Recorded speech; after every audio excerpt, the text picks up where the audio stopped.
சென்னை அண்ணா அறிவாலயத்தில் திமுகவின் தேர்தல் கட்டுப்பாட்டு அறையை முதலமைச்சர் மு க ஸ்டாலின் பார்வையிட்டு வருகிறார். இதுகுறித்த விவரங்களுடன் செய்தியாளர் கோகுல் இணைந்திருக்கிறார். கோகுல், விவரங்கள். முதலமைச்சர் மு க ஸ்டாலின் அண்ணா அறிவாலயத்தில் திமுகவுடைய தேர்தல் வார் ரூமை தற்பொழுது நேரில் பார்வையிட்டு வருகிறார்.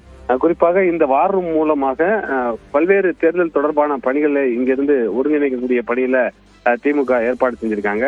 அங்க இருக்கக்கூடிய தேர்தல் பிரச்சாரங்களுக்கு கூட்டங்களுக்கு அனுமதி பெறுவது, அதே போல் நட்சத்திர பேச்சாளர்களுக்கு பிரச்சாரம் செல்லும் போது அவர்களுக்கான அனுமதியை பெறுவது, கட்சி நிர்வாகிகளுக்கு ஏதாவது சந்தேகம் இருந்தால் அவர்களை உடனடியாக சரி செய்வது, SIR தொடர்பான பணிகள், அதே போல இப்பொழுது வேட்புமனு தாக்கல் நடைபெறக்கூடிய நிலையில வேட்பாளர்களுக்கு சட்ட ரீதியாக உதவி செய்வது உள்ளிட்ட பல்வேறு பணிகளை இந்த வார் ரூமில் இருந்து ஒருங்கிணைக்கக்கூடிய பணியில திமுக ஈடுபட்டு வருகிறது. இங்க வழக்கறிஞர்களும் இந்த வார் ரூம்ல இடம்பெற்றிருக்காங்க.